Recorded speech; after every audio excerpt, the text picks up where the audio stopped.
제가 지나다니다가 창원터널 근처에서 본 기억이 있는데 여러분도 보셨을지 모르겠습니다. 항의성 플래카드가 이렇게 쭉 붙어 있습니다. 보신 적 있으세요, 의원님? 이게 2014년도에 아마 좀 시끄러웠던 거로 제가 기억이 나는데 그때 이제 부당 농경 행위를 이제 사내에서 좀 어떻게 좀 잘 해결해 보겠다 하면서 노사 간에 그런 협의회도 이렇게 만들고 이래서 그런 의지가 상당히 보여서 잘 해결됐을 거라 생각이 드는데 아직까지도 그죠. 예, 시끄럽고 또 아직도 플랜카드 붙어 있는 거 보니까 해결이 아직 잘 안 된 거로 이렇게 느껴지는 것 같습니다. 네. 제가 조사를 해보니까 연매출한 5조 가까이 좀 돼요. 그래서 굉장히 좀 큰 회사임은 틀림이 없고, 그런데 한편으로는 우리 의원님께서 지적해 주셨지만 2014년부터 지금까지 노사 간의 잡음이 끊이지 않고 계속해서 이게 이제 사내 갈등으로 이어지고 있고, 제일 중요한 문제는 뭐냐면 이제 해결 기미가 아직까지 전혀 보이지 않다는 게 제일 좀 안타깝다고 그렇게 보입니다. 네. 지금 이 얘기가요. 그 안팎으로 논란이 많았던 회사, 과거 삼성 테크윈이라 불리던 한화 에어로스페이스 얘기입니다. 이곳의 노동자들이 고통을 호소하는 이유가 뭔지 오늘 그 속사정을 자세히 한번 들여다보겠습니다. 오늘 준비한 첫 번째 감시 리스트는 한화 노조 방해는 현재 진행형입니다.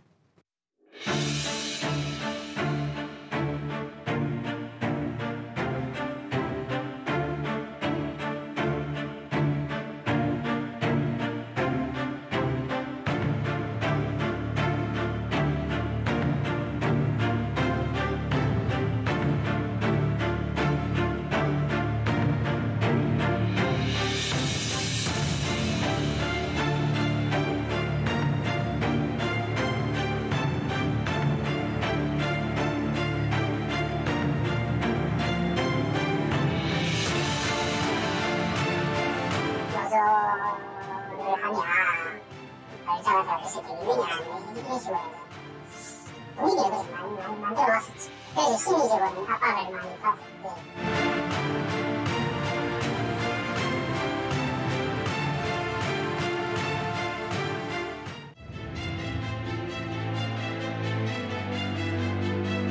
고가를 많이 잘못 줘서 불이익을 주는 거죠. 임금을 못 올리게 하고 차별화시키는 거죠.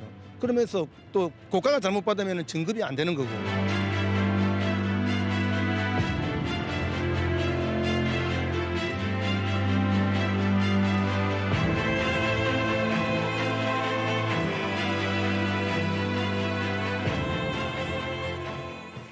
네, 삼성 테크윈이 한화 에어로스페이스가 되기까지 그 과정이 사실은 좀 복잡합니다. 중간에 회사 이름도 바뀌어서 간단하고 쉽게 이 어떤 회사인지 설명부터 좀 듣고 시작해보죠. 예, 이 회사는 이제 항공기 산업의 그 선두주자로 보시면 되고요. 그러니까 항공기 엔진을 개발하고 또 생산하는 그런 업체입니다. 이 회사의 모체는 이제 1977년도에 설립된 그 삼성정밀공업인데 설립자가 다들 아시는 이병철 전 삼성 회장입니다. 네. 그래서 이 회사는 이제 삼성그룹의 계열사로부터 이제 출발한 그런 회사이고, 그런데 이제 2014년도에 최대 주주가 바뀝니다.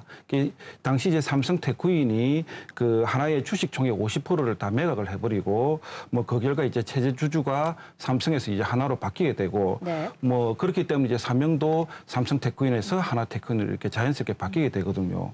그리고 이제 2018년도에 하나 테크윈에서 다시 하나 에어로스페이스라는 사명을 가지고 이제 이 회사가 그 무대에 나서게 되는데, 그러니까 하나는 이런 것 같아요. 이제 미래 먹거리 산업으로 그 항공기 부품 산업하고 그다음에 방위 산업을 이제 찾은 것 같고, 거기에 이제 걸맞추기 위해 가지고 또 뭐 이제 국제 무대에서 경쟁력을 갖추기 위해서 또 다시 한 번 더 그 사업을 재편한 것 같고, 그 결과 그 하나 에어로스페이스로 다시 이제 출범을 하게 된 것 같습니다. 네. 특히 이거 하나재벌의 경우에는 뭐 조폭 경영으로 유명하지 않습니까? 아버지도 쇠파이프로 자기 아들 때렸다고 해서 저 골목으로 끌고 가가지고 뭐 린치를 해가지고 구속이 되고, 또 아들도 또 술집에서 또 폭행을 해갖고 구속이 되고 해서 그게 이 기업 경영이 거의 조폭 형태로 해서 이제 이어지는 것 같아요. 그게 지난번에 하나투자증권 사장님이 국정감사 증인이 나왔을 때도 조폭 경영이라고 얘기를 하더라고요. 그게 이제 이 노조와 관계에서도 비슷하게 이제 이루어지는 것 같은데요. 이 하나노조는 이제 삼성 테크윈 노조는 2014년 11월 26일이죠. 이제 삼성그룹이 이제 하나그룹을 하나그룹에게 이제 그 매각한다라고 발표하고 난 다음에 12월 12일 날 금속노조에서 삼성테크인 노조를 만들고 난 다음에 이제 그 며칠 뒤에 불과 4일 뒤에 이제 기업별 노조가 만들어집니다. 회사 측에서 하기 위해서. 여기서부터 사실은 이제 저는 이제 단순하게 삼성테크인의 문제가 아니고 하나재벌 차원에서의 미리 준비된 시나리오가 시동되지 않았나 이렇게 좀 보여지고요. 이 삼성테크인지는 2017년, 2018년, 2019년 3년 연속 지금 임단협이 하나도 체결이 안 돼 있는 악성 붕괴 사업장으로 찍혀 있는데 이것이 바로 이제 하나재벌이 갖고 있는 조폭 경영이 그대의 노사간에서 반영된 게 아니냐 이렇게 생각이 좀 되고 있습니다. 조폭 경영 얘기를 하셔서 실제 지금 화면에서도 잠깐 나왔는데 사측에서 노조를 와해시키려고 체계적으로 계획을 가지고 접근을 했다라는 게 문건이 발견이 됩니다. 사실 이런 문건이 발견되는 것 자체가 흔한 일은 아니거든요. 그래서 그 이제 문건 안에 보면 기본적으로 노조원들한테는 인사 고가를 불리하게 주고 또 그다음에 뭐 출신 학교라든지 동호회를 통해서 인맥을 분석한 다음에 투쟁 성향도 분석하고 또 지회장의 측근과 거기에 반대하는 세력으로 구분을 하면서 두 세력 간의 갈등을 부추겨서 노조 탈퇴를 유발하는 그런 이게 계획들이 쭉 다 나와 있습니다. 그리고 예를 들면 금속 노조원 대 비금속 노조원 간에 유형, 무형의 차별 처우를 한다라고 그냥 대놓고 그냥 적시를 하고 있거든요. 뭐 예를 들면 해외 연수 갈 때 안 보내주거나 저성과자로 분류를 한다라거나 이런 내용이 너무 적나라하게 나와 있습니다. 그래서 실제 그러면 이게 현장에서 어떤 영향을 미쳤냐? 2015년, 2016년 사이에 금속 노조원이 250여 명이 줄어들었어요. 회사에서 이렇게 하면 노조 활동을 하는 게 사실상 힘들겠죠. 버티기가 힘들겠죠. 그래서 이 문건 내용을 보면서 저는 경악하지 않을 수가 없었는데 이 노조할 권리라는 거는 뭐 어떤 그 보수적인 시각을 가지신 분들은 노조 자체를 굉장히 안 좋게 보시는 분들도 있겠지만 대한민국 헌법에 있는 권리입니다. 헌법에 있는 권리고요. 너무나도 당연한 권리인데 이거를 못하게 했다라는 거는 저는 아까 조폭 경영 얘기하셨는데 저는 이 반체제적이다. 반체제적인 책동이다. 저는 이렇게 얘기를 하고 싶어요. 정말. 헌법을 부정하는 세력인 거죠, 이거는. 그러니까 기업 노조가 아닌 금속 노조의 노조원들을 끊임없이 차별을 하면서 괴롭힌다. 지금 그리고 그것이 문건으로도 만들었는데 그게 심지어 밝혀졌다 지금. 그런 이 얘기입니다. 근원을 좀 잘 살펴봐야 되는데요. 제가 예전에 민주노 사무처장으로 있을 때 일입니다. 정말 있었던 일인데요. 제가 그때 당시에 삼서중공업하고 삼성테크인의 노조를 만들려고 몇 번을 시도를 했었습니다. 근데 그때마다 실패를 계속하게 되는데 가장 큰 실패의 원인이 뭐냐면 삼성의 인사노무 관리 시스템입니다. 이 삼성의 인사노무 관리 시스템은 모든 현장 직원들의 일거수일투족을 다 관리하면서 약간의 노조의 기묘한 딱 보여도 그 사람에 대해서 집과 술집과 모든 인간관계를 다 이렇게 사찰을 합니다. 그 지금까지 탄압의 배경에는 삼성이 그동안에 테크넷 해왔던 수많이 쌓아왔던 경험들이 그대로 지금 하나재벌이 승계하면서 조폭경을 엎은 이런 상황에서 17, 18, 19, 3년 연속 지금 임단협이 체결이 안 됐다고 보는 거거든요. 그러니까 삼성테크인일 때는 노조를 만들지 못하고 좀 울분이 있다가 한화가 인수를 하면서 이제 노조를 만들었는데 며칠 만에 기업 노조가 등장하고 지금 차별을 겪으면서 아주 오랜 기간 이분들은 4일 만에. 4일 만에. 그러니까 이분들은 지금 극심한 스트레스라는 표현도 좀 약할 수도 있습니다. 지금 엄청난 그 뭐라 그럴까요? 차별과 억울함이 좀 가득 찬 상황인데요. 지난 5년간 하루도 편할 날이 없었다. 이렇게까지 표현하십니다. 한화 에어로스페이스 노동자들을 저희가 직접 만나봤습니다. 사측으로부터 부당한 대우를 당해왔다는 한화 에어로스페이스 노동자들. 이들을 향한 감시는 집회 현장에서도 이루어졌습니다. 저희 조합원들이 모여서 중식 시간에 집회를 하는 모습인데 누가 집회에 나왔는지 알아야 되니까 CCTV를 이용해서 그 당시 참석했던 사람들 일일이 다 확인을 한 거죠. 관찰 내용은 즉각 보고됐고 사적인 행동에도 제약이 따랐습니다. 아까 현장만 들어가면 그쪽에서 우리 부서로 통보를 해서 내가 이제 현장에 들어왔으니 조치를 해라. 그래서 저한테 이제 메시지가 오든 전화가 오든 빨리 현장 복귀해. 공지탈이야. 이런 걸 빌미로 해서 계속 감시를 하면서 고가를 NI로 계속 줄인 거죠. 인사 고과에서도 이례적으로 낮은 점수를 받은 노조 간부들. 노조에서 이제 직책을 맡게 되니까 바로 회사에서 이제 보복이 들어와서 전에 받아보지 못했던 이제 그 고가를 받았고 그 당시 그래서 이제 또 승진에 누락되고 회사 이렇게 생각하는 것 같아요. 어떻게 보면 회사의 말을 안 듣는 회사에서 컨트롤할 수 없는 사람에 대해서 보복하는 상징으로 계속 저를 괴롭히고 있다. 그렇게 생각하고 있습니다. 뭐 한 달에 한 150만 원 일부 노조원은 월급도 30% 가까이 줄었습니다. 사람으로서 도저히 감당할 수 없는 2014년 8월에 제 급여 명세서고요. 수당이 붙는 추가 근무를 전혀 못하고 있기 때문인데요. 수출이 많이 되거나 일감이 많은 쪽에 배치를 하지 않고 누가 봐도 1년 장기 계획적으로 일이 덤덤 들어오는 그런 쪽에 배치를 하는 거죠. 일을 하고 싶은데 지금은 일을 못하게 하는 거죠. 지금 같은 경우에는 FP가 내 이름으로 올라가 있는데도 불구하고 내가 특권이 안 올라가고 다른 사람이 올라가는 거는 이거 좀 뭔가 나는 이해를 못하는 거지. 아니 장특권은 뭐 시간 때우는 거야 뭐 컴퓨터가 때우는 거고 지시도 하는 거는 재판장이 하는 거지. 그 내가 할 수도 있는데 왜 빠지냐고. 제가 필요한 사람을 시키면 안 하나. 난 필요 없나? 그러니까 안 해도 된다. 그 설명이 그렇게밖에 안 되나? 그냥 일 안 해도 된다 푹 쉬라 이거밖에 안 되나? 실제 금속노조 소속 직원들의 잔업과 특근 시간은 평균을 훨씬 밑도는 수준. 결국 노조의 고발로 사측 관계자들은 재판에 넘겨졌고 지난달 25일 항소심 결심 공판이 열렸습니다. 잘못은 인정은 했지만도 양형을 좀 낮춰달라고 했습니다. 잘못은 분명히 인정을 했습니다. 저희들도 용서하고 싶어도 그 뒤에 진행되는 것을 보면은 노사상생 합의서 이후에 노사관계 개선위원회도 하지 않고 고용안전위원회도 진행하지 않고 그 뒤에도 계속 노동조합을 탄압하고 있는 실정입니다. 사측은 노동자들의 주장을 어떻게 받아들이고 있을까요? 선생님, 저희 창원 KBS에서 나왔는데 이번 판결에 대해 이 부분에 대해 딱히 뭐 하실 얘기는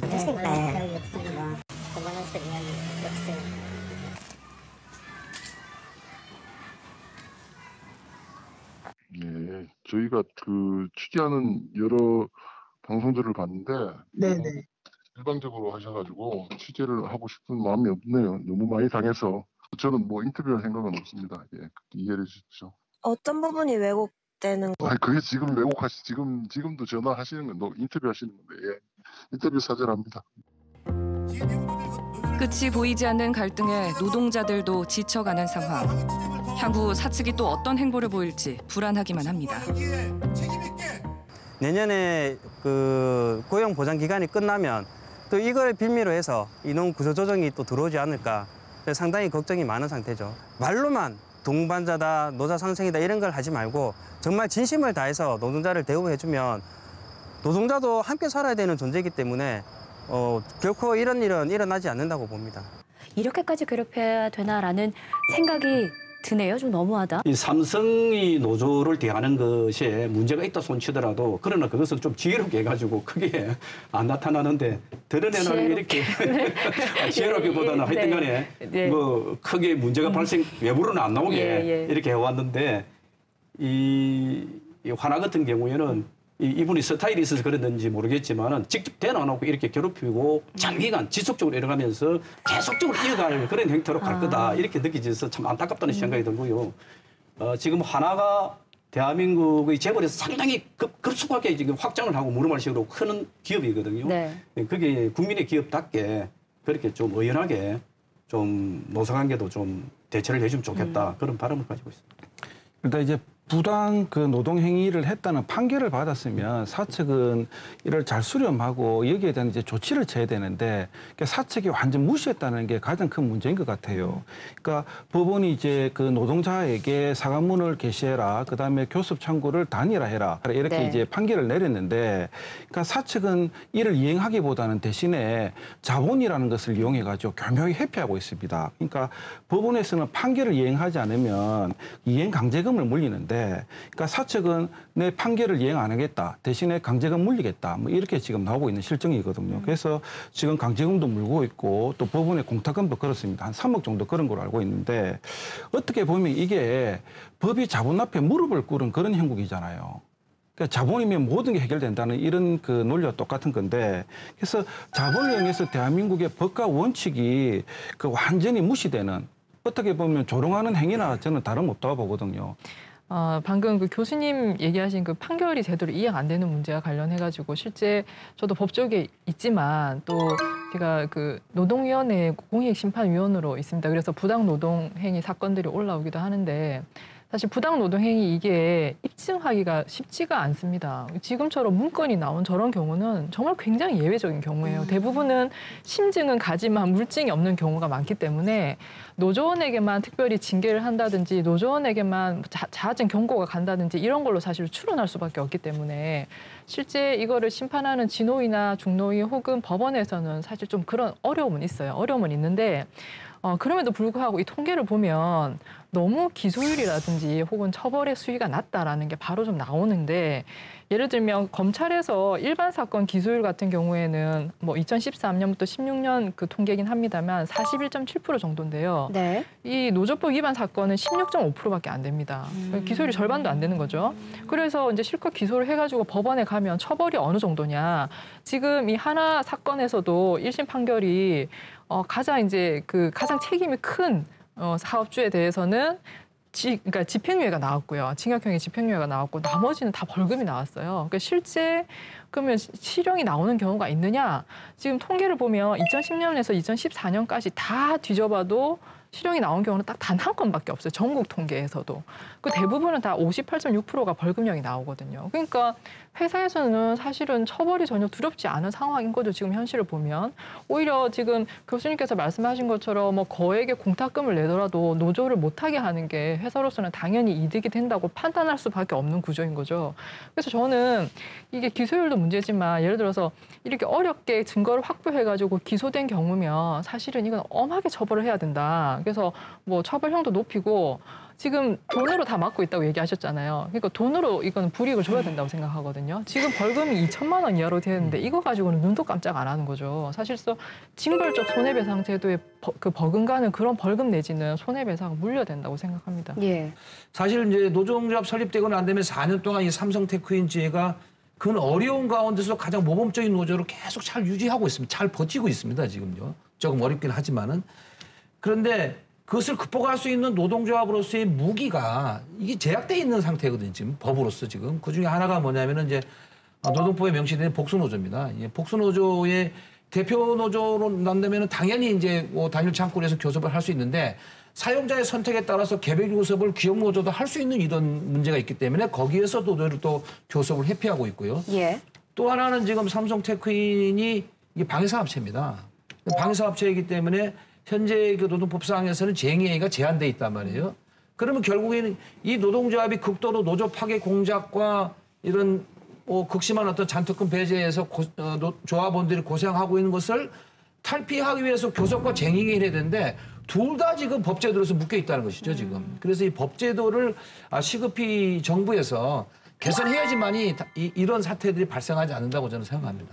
지금 위원장님께서 계속 삼성테크인이라고 표현하시는 이유는 실제 지회 이름이 아직까지 현재로는 맞습니다. 삼성테크인이기 때문입니다. 그러면 맞습니다. 시청자들이 듣기에는 아니 회사 이름이 바뀌었는데 왜 지회 이름은 안 바뀌었지?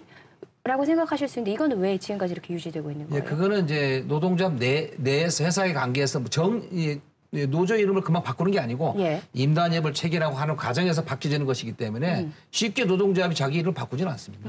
앞서서도 지적해 주셨지만 노동권이라는 게 이제 헌법이 보장하는 권리인데 오히려 진짜 이 기업이 법 위에서 있다 이런 생각이 지금 듭니다. 뭔가 이제 구조적인 변화가 필요할 것 같아요. 이 뭐 웬만한 것은 그 법원에 가기 전에 노사간에 좀 해결하는 것이 이래 좋고 그것도 안 되면은 노동위원회에서 이래 또 좀 해결이 되면 좋은데 이제 그게 안 되는 이유가 노동위원회에서 처리하는 기간이 한 60일 정도밖에 기간이 안 되거든요. 네. 그래서 노동자들이 이제 노동위원들이 노동자에게 자료를 제출 요구받거나 또는 거기에 의견을 양쪽에 진술 듣고 이러는 과정 속에서 시합을 하다 보면 시간이 너무 촉박하기 때문에 그게 잘 안 되고 법으로 가고 법원에 간다면은 또 장기간이 되니까 오히려 좀 사회적 약자로 볼 수 있는 이 노동자들이 상당히 피해를 보게 되잖아요. 그래서 노동위원회가 장점이라고 한다면 60일이라는 짧은 기간을 주었기 때문에 어떤 행동이 빨리 결론이 난다는 장점은 있지만은 이제 이것을 제대로 좀 헤아리가 판단하기에는 시간이 좀 촉박하는 그런 문제점 좀 있는 것 같습니다. 예. 노동위원회에 또 장점이 분명히 있긴 있거든요. 그런데 이제 저는 기본적으로 노동법원이 설립이 돼야 된다라고 생각을 합니다. 이거는 현장에서 이제 사건을 하든지 해보면 뭐 법원을 이용하게 되면 아무래도 비용이라든지 이런 게 많이 드는데 노동위원회는 비용이 뭐 거의 안 드니까요. 노동자들이 접근하기에는 굉장히 문턱이 낮은 제도인 건 분명합니다. 그런데 이게 문제가 뭐냐면 법원과 같은 그 이제 비판력을 갖지가 않으니까 불복해가지고 다시 법원 가겠다 하면 그때부터 다시 법원에 1, 2, 3심을 하게 된다는 문제가 있어요. 그러면 근로자 입장에서는 나는 빨리 구제받아서 다시 복직을 하고 싶은데 노동위원회 진호위, 중노위 거쳤더니 사측에서 또 소송을 걸어가지고 1심, 2심, 3심을 하게 되면 시간이 얼마나 많이 지체가 되니까 뭐 KTX 여성무원들 같은 경우 거의 10년이 걸렸잖아요. 그런 문제에서 법조계에서도 노동법원이 빨리 만들어져야 된다 얘기를 하고 있는 것이고 지금 뭐 법안은 발의돼 있습니다만 이게 제대로 지금 아직 통과가 안 되고 있는 상황인 것 같습니다. 네. 저는 무엇보다 가장 중요한 것은 사용자와 노동자 간의 어떤 대등한 관계, 노사의 대등한 관계가 헌법적인 질서 내에서 구현되어지는 것이 가장 저는 이제 중요하다고 보여집니다. 그러나 우리나라의 법 체계가 그렇게 되지 않고 있고, 그다음에 노사 간의 관계가 갑과 을의 관계가 명확하게 구분되어지는 이런 상황이기 때문에 이것을 바로잡지 않고서는 정말 어렵다고 보여집니다. 그동안에 87년 뭐 이후에 보면은 수천 명의 노동자들이 쟁의 행위를 통해서 감옥에 갔잖아요. 그런데 그동안 87년 이후에 과연 몇 명의 사용자들이 그 부당 노동행위로 감옥에 갔습니까? 이것만 따져봐도 명확히 나타나는데요. 하나그룹 같은 경우에는 사실 뭐 부당 노동 이런 감옥이 아니고 폭력 자범으로 이제 감옥 갔잖아요. 이재용도 감옥 왜 갔습니까? 뇌물로 감옥 갔잖아요. 그런 사람들이 부당 노동에 간 적이 한 번도 없어요. 노동조합에 대한 부당 노동에 대해서는 아주 경명히 처벌하는 관행 자체가 좀 무너져야 한다고 생각되어지고 네. 아까 말씀드렸지 경영권을 박탈할 정도의 가장 강한 어떤 징계를 취하지 않으면은 상당히 어렵다고 저는 생각되어지고 이런 관행을 사회적으로 빨리빨리 만들어 나가는 게 문재인 대통령이 노동 출신 변호사로서 해야 될 어떤 급선무 임무가 아니냐고 생각합니다. 네. 노동자를 적이 아닌 파트너로 존중할 때 기업 성장의 가치가 더 빛나지 않을까요? 세계 인류 기업으로 도약하겠다는 한화가 더 이상 시대착오적인 행보를 이어가지 않기를 바랍니다. 관련 재판도 진행 중인 만큼 앞으로의 상황 저희도 예의주시하겠습니다.